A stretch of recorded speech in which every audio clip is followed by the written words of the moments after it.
In Azam City, you're watching One TV News Channel. One TV News Channel. Serving you with information, news, sports, and public affairs. One TV News Channel. One TV News Channel. Serving you with love. Ang telebisyong pangmasa. One TV News Channel. One TV News Channel.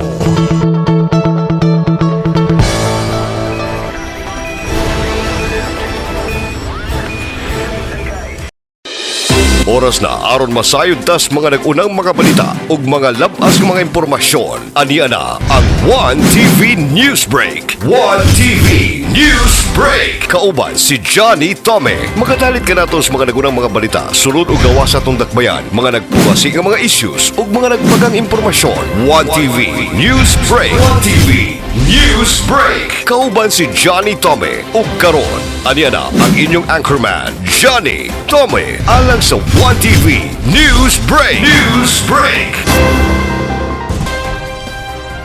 Higala, kumusta? Ako si Johnny Tome, ang matudosab kaninyo sa nagbagang mga balita sa One TV News Break Misamis Occidental. Sa atong mga headlines, mga transport group sa Usamis dili maapil sa gitakdang nationwide transport strike. Usamis mitala og 15 kasunog sa 2025 sagad sa hinungdan electrical ignition. Fire safety inspection mas gipahugtan pa sa Bureau of Fire Protection Usamis. Grupo sa mga motor cab driver sa Usamis nagparamdam na. Kapitulyo o BFP Misamis Occidental miduyog sa 10 Nationwide Fire Olympics 2026 activity. One TV News Break. O karon sa detalye sa nagbagang mga balita sa One TV News Break Misamis Occidental. Mga transport group sa Usamis dili moapil sa gitakdang nationwide transport strike. Gipasalig sa duha ka transport organization sa Misamis Occidental nga dili moapil sa gikatakdang duha ka adlaw nga nationwide transport strike sa Marso 26 o 27, 2026. Sa impormasyon nga nakalap sa Simple Wida Caliura sa iyang Facebook page account kon Facebook account nga matud pa magpadayon ang biyahe sa mga Public Utility Vehicle Unit nga gipadagiya sa UTIC o Osor di Transco. Kini taliwala sa pag-agni sa mga National Transport Group. Ang ilang pagdumili sa maong pagsalmot sa maong transport strike aron magpadayon og dili mabalda ang mga sumasakay nga nagkinahanglan sa ilang serbisyo sa matag adlaw. Wala nila gilimod nga dako gayud kayo ang epekto sa ilang kita matag adlaw, ang hilabihan kapaspas nga pagsaka karon sa produktong petrolyo. Din ang diesel nga mao'y tubil sa ilang mga van for hire kon for hire unit nga hapit na mag 140 pesos matag litro depende sa gas stations o company. Kini ang pinakataas sa kasaysayan nga nasinati sukad sa ilang pagnegosyo o panginabuhi pinaagi sa pagpamasahero. Diin na nagruta lang sa Misamis Occidental kung nagruta lang sulod sa Misamis Occidental. Nasayran sa One TV News Channel nga ang gikatakdang pagpahigayon sa nationwide transport strike bunga kini sa matag semana nga price hike sa mga produktong petrolyo o pagprotesta batok sa Malacañang sa pagbabag nini sa gipangayong per hike. Wala ganahi ang mga transport group sa nasod sa subsidiya nga tag 5,000 pesos matag usa nga gikatakdang i-release sa DSWD sa rason nga kulang kayo kini. Ipuna sa alkanse sa miaging 21 kaadlaw. One TV News Break. Samtang Usamis mitala og 15 kasunog sa 2025 sagad hinungdan electric ignition. Mitala ang dakbayan sa Usamis og napulo og 5 ka insidente sa sunog sa 2025. gipadayag ni City Fire Marshal Chief Inspector Lloyd M. Villaruya natol sa ulahing Peace and Order Council meeting sa Dakbayan sa Usamis, dili palang dugay nga sumala sa ilang investigasyon sa maong hitabo. Migawas ang pinakadaghang kaso sa hinungdan sa sunog, mao ang electrical ignition o bikil sa linya sa kuryente. Sagad usab nini mga residential structure o gama pagayod sa mga light material ang maong mga istruktura hinungdan sa daling pagkailab sa kalayo. Kanunay nagpahimangno ang Bureau of Fire Protection galikayan ang mga illegal tapping sa linya sa kuryente og likayan usab ang paggamit og mga appliances nga sobra sa kapasidad sa gisupply nga boltahe sa maong panimalay. Nagpasalamat si Villaruya nga sa pag-obserbar sa Fire Prevention Month ining bulana sa Marso, nakatala lang ang buhatan og tulo ka insidente sa sunog. Apan bisan pa og gamay lang kini kon itandi sa mga nanglabayng panahon, apan gikasubo gihapon ni Villaruya ang maong insidente gumikan kay dili lalim kon dili lalim ang mawad-an og kabtangan bunga sa wala damhang kalamidad. The fire incident of year 2025, medyo marami-rami, pero 15 lang po. No? Mostly are residential houses, and the most causes is ignition of due to electrical ignition. And today, 2026, and for information, this month is a fire prevention month, and we are very thankful because we have encountered only 3 fire incidents, and yung isa lang ang under investigation po, no, doon sa residential sa Aguada. Still we will conduct investigation kasi isang bahay pero maraming pamilya na nakatira doon.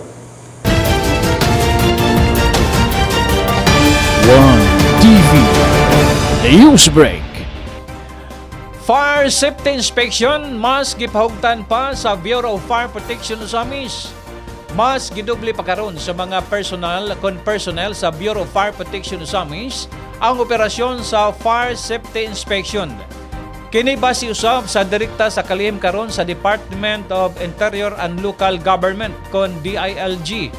Gipadayag ni Usamis City Fire Marshal Fire Chief Inspector Lloyd M. Villaruya nga mas gipahugtan pa karon sa fire safety inspection aron sa tuyo nga masuta gayud ang pisikal nga kondisyon sa mga kabalayan kon dakbalay, commercial building man o residential.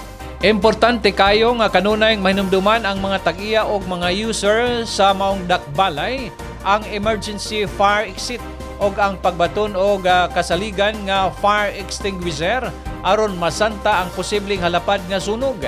Gipasidanan usab ni Villaruya ang publiko nga sutaon gayud sa mga tagtungod ang mga BFP personnel nga mohimo sa inspeksyon nga naka-ID o nakatangkil ang body camera.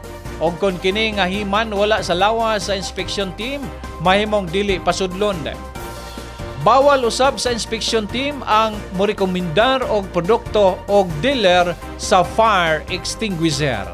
Then we'll proceed to year 2025. Merong 4,570 business establishments that we're going to intensify and conduct our fire safety inspection.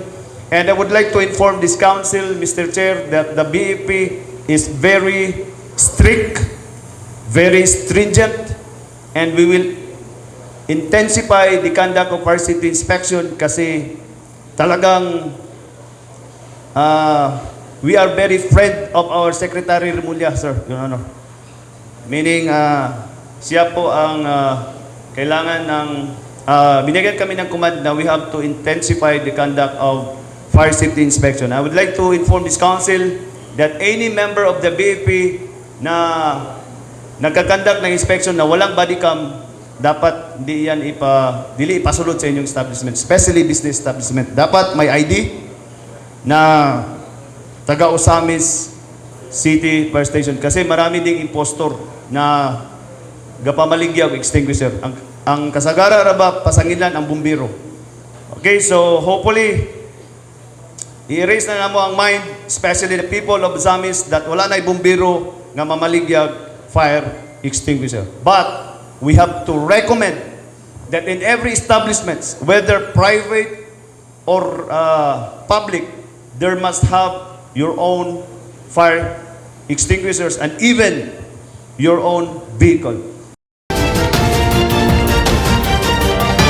One TV News Break. Samtang grupo sa Motor Cab Drivers sa Osamis nagparamdam na. Pasiuna pa lang ang grupo sa mga motor cab driver nga nag-ali sa Pure Gold Osamis ang mipadangat sa ilang sentimento bunga sa grabing kamahal na sa presyo sa matag litro sa gasolina karon. Atol sa ulahing regularization sa konsiyo ng syudad, bukas nga gihatagan og higayon sa People's Hour sa konsiyo aron makapadayag sa gustong mahitabo sa grupo ug unsa usab ang mahimong mahatag nga tabang sa Asinso Osamis administration sa ilang sektor. Intensyon sa grupo nga adunay mahitabong pagpauminto sa minimum nga plitihan apan dili usab makahatag og fix nga kantidad kung pila ang idugang gumikan kay dili abtan og semana. Nagdugang ang presyo sa gigamit nga petrolyo sa motor, ang premium o regular nga gasolina. Dasayod ang grupo kadili madali ang pagpaumento sa plitihan gumikan kay moagi pakidi og makuting proseso. Apan kon aduna man gani alternatibong pamaagi niini ang kagamanang lokal o ang national, ila kining ikalipay. Masuportahan lang ang dakong alkansi sa ilang matag adlaw nga kita. Kami ng mga motor cab drivers mapasalamaton sa imbitasyon nga naami diri sa City Council aron among mapadayag ang mga sentimento ug mga gibati karon sa mga motor cab driver diri sa atong syudad sa grabe sa pagsaka sa atong presyo sa gasolina.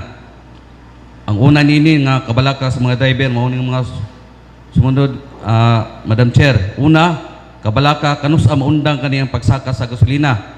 Ikaduha, kabalaka kanus-a sa masustain o mapadayon amo ang pagdrive kung halos wala na makita ang mga driver.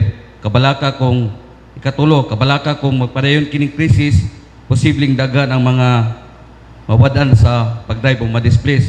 Umundang sa pagdrive sanglit, dagan ang nag-abang o nag-boundary lang mga driver tungod sa taman sa gasolina ra, halos dili na gani maka-boundary. Ikaupat, kabalaka sa mga driver kay nabalita mas sa National TV, sa mga TV network kanilaging DSWD nga AX, Assistant in Crisis Situation, sa mga tricycle driver. Ang amo lang hangyo nga sa LGU nga kung naamagay ni mga masiguro unta nga mahatag sa mga driver diin mauntay beneficiary ani. Benepisyo sanglit mauman ang naigo sa krisis sa gasolina. Ang among pag-ampo nga makalatas kita uta sa o ma-overcome nato ni kining tanan karon o ini assistance nga gikan sa LGU, much appreciated. Gikasubo sa konsiho ang grabing pagtaas sa presyo sa produktong petrolyo ug ilang nasabtan ang kahimtang karon sa mga motor cab driver. Dili man masulbad og mahatag gilayon ang gustong mahitabo sa transport sector, labi na ang mga motor cab driver sa Osamis, apan gipasalig sa konsiho nga ila kining atimanon o gikatakdang makigtagbo ang konsiho ni Mayor Sam Norman G. Puentes aron tukion ang maong problema. Gusto usab sa konsiho nga dili lang Motor Cab Driver Association Pure Gold Area ang mupadangat sa ilang sentimento, apan ang Motor Cab Federation aron sa tuyo nga makuhaan usab kini og opinyon alang sa tukmang sugyot sa fair hike. Dugang pa sa mga sakop sa konsiho nga ang nasinating kamahal sa produktong petrolyo, dili lang ang transport sector ang apektado, apan ang kinatibuk ang publiko.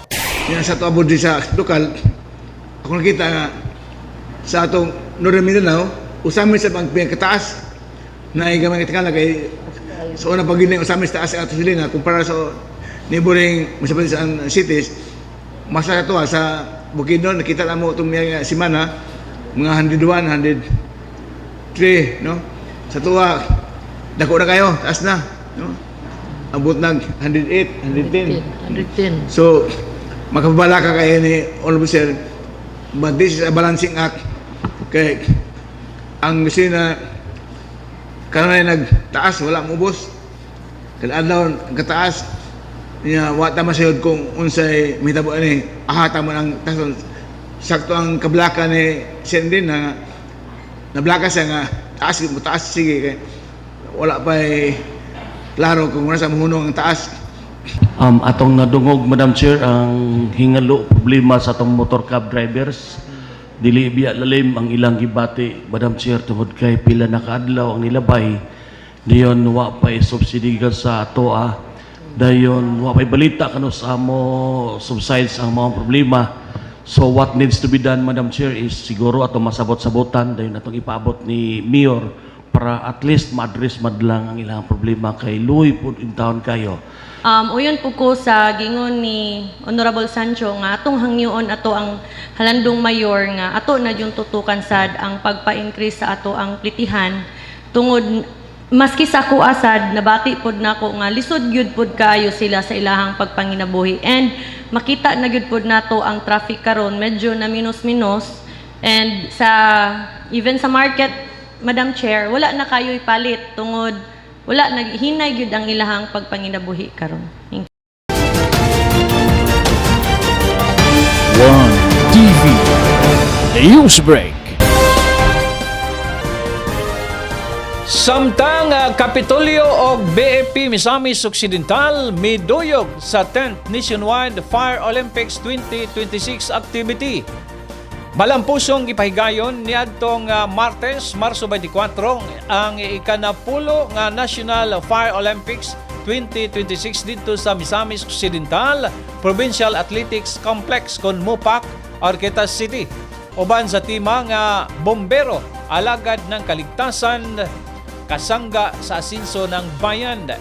Nagtapok ang mga maisog nga bombero gikan sa nagkanilaing rehiyon sa nasud sugod sa Rehiyon 1 hangtod sa host region nga mao ang Region 10, lakip na ang Region 13. Gipangunahan ang maong okasyon sa mga opisyalis sa probinsya ubos sa pagdumala ni Governor Henry S. Waminal Sr. Kauban sila si Vice Governor Wing Gutierrez, mga mayores matag lungsod ug syudad, mga board members, mga delegado sa matag rehiyon o probinsya sa BFP o mga bisita. Si Congressman Jason Almonte sa unang distrito mao ang nagsilbing guest speaker. Sa iyang mensahe, iyang gihulagway ang pamilya sa Bureau of Fire Protection isip tinuod nga life savers.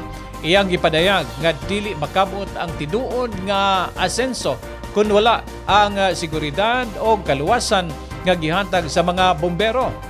Gihatagan usab niya og pasidungog ang mga kababaihan sa BFP dungan sa pagsaulog sa Women's Month.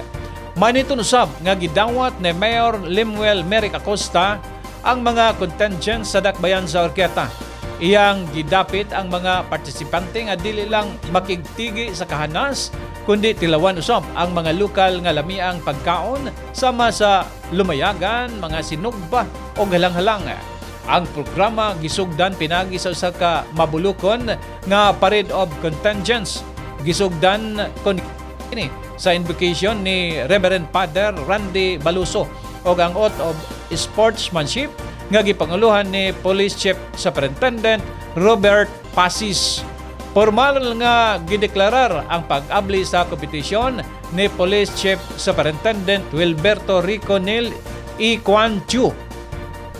Tumong sa maong kalihukan nga mas mapahayag pa ang disiplina, kusog o panagiusa sa mga bombero sa tibok Pilipinas samtang gipakita ang kanindot o kalambuan sa Misamis Occidental. As you compete in the days ahead, may you showcase not only your skills and strength, but also the spirit of camaraderie and unity that binds all of you together. While you are here, we hope that you will not only enjoy the games, but also experience the warmth and hospitality of our people. Please take time to appreciate the beauty of our city and province. Immerse yourselves in our rich culture and savor the unique flavors of our local cuisine. Dinhi sa Oroqueta, please try our lumyagan, browas and halang-halang. Sure ko makaingon mo tanan nga grabe kalami ug mubalik mo dinhi sa amo ang dapit.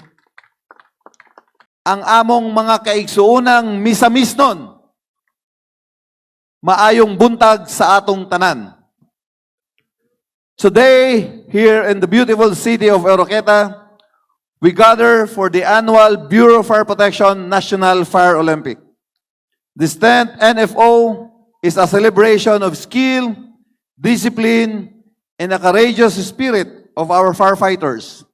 And we are privileged to be joined by our local government officials. May I also take this opportunity na i-recognize nako ang mga kababayinan sa BFP.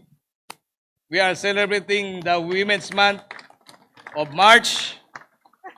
Dili na to kalimtan ang ilahang contribution to the organization. At in this point, let me all welcome you. There is a Misamis Occidental with open arms. Daghan kayong salamat sa pag-appreciate sa gibuhat sa LGU nga gibutang sa next level ang maong Fire Olympics. Governor Waminal has just raised the bar for the next event that you will be enduring, and it is our pride as Misamis Luzon nga ato ning every year ang bar nagkataas for future excellence sa ato ang tagsa-tagsa ka serbisyo. One TV News Break. Alang sa dugang impormasyon o mga labas nga balita, ipalo lang ang atong official Facebook page, ang 1TV Worldwide, o usab sa YouTube channel, 1TV Worldwide. Makita usab ang 1TV channel sa Pel Products Cable TV, Channel 16, ang 1TV News Channel, Misamis Occidental. Maugkadto ang hanay sa nagbagang mga balita sa 1TV, Newsbreak Misamis Occidental. Akong mga pagpasalamat sa tanang mga televiewers sa mga sponsors nga kanunay nagpaluyo sa 1TV News Channel. Mga pagpasalamat sa itong mga sponsors sa manining musunod. This portion is brought to you by Gloria Bazaar, Main Branch, Rizal Avenue and Bernard Avenue, Uzamis City. Gloria Bazaar, Oroqueta Branch. Bryant Milling and Marketing, Uzamis City. Uzamis City People's Multipurpose Cooperative Incorporated, Luyo sa Public Mall, Purok Uno, San Roque, Uzamis City. Max Ritz Corporations. St. Joseph General Hospital, Uzamis. Gushian Home Care Furnishing Incorporated, formerly FGK Trading, Anima Street, Barangay Aguada, Uzamis City. Gigi Mall, ang sariling atin in-store in Uzamis City, and McDonald's Uzamis Gigi Cinemas. Tugu Travel, Tugu Express, o Tugu Group of Company operated by ABC Shipping Agency Corporation and Uzamis Gas Center. Yulin Jr. General Merchandise, Top Coffee, Imported Alhambra Solera Line. FYT Hardware Corporation Uzamis, pakikita ilang si Pershing Tangkito. Parking Go Bake Shop, Uzamis Branch, mapalit ang lami ang mga pan, cakes o gupan pa. Ilim Agricultural Supply, Lamaan, Uzamis City. Lucky Savor, Soy Sauce, Cayenne Vinegar, and Banana Ketchup. Ang Emerald Residences, where comfort, luxury, and convenience come together. Brought to you by Mediatrix Homes Incorporated. Anani mo tang sa usa ka prime location sa Barangay Bagakay, Ozamis City. Attorney Mars Tapayan. SK Federated President Honorable Janfield Duhay Lungsod. Board Member Nimishu Lahay-Lahay, Board Member 2nd District. Honorable Sunny Waminal, City Councilor Uzamis. LGU Todela, headed by Mayor Stella Obot Istanyo, Vice Mayor Wing Paruhinog, and SB members. Governor Henry Sevilla Waminal Sr., Province of Misamis Occidental. Congressman Andu Waminal, Representative 2nd District, Congressman Henry Indy Waminal Jr., Asinso Pinoy Party List, Mayor Sam Norman Go Fuentes, Vice Mayor Bebeneri, and City Councilor of Ozamis. Sa ngalan sa Tibok Puwersa sa 1TV News Channel Misamis Occidental, kini ang inyong ubos nga lagad Johnny Tommy ang mingon. Kung matarong ang nangulo, magmalipayon ang mga tao. Apan kung dautan ang namunuan, magantos ang katawhan. Daghang salamat Misamis Occidental. Salamat sa Diyos.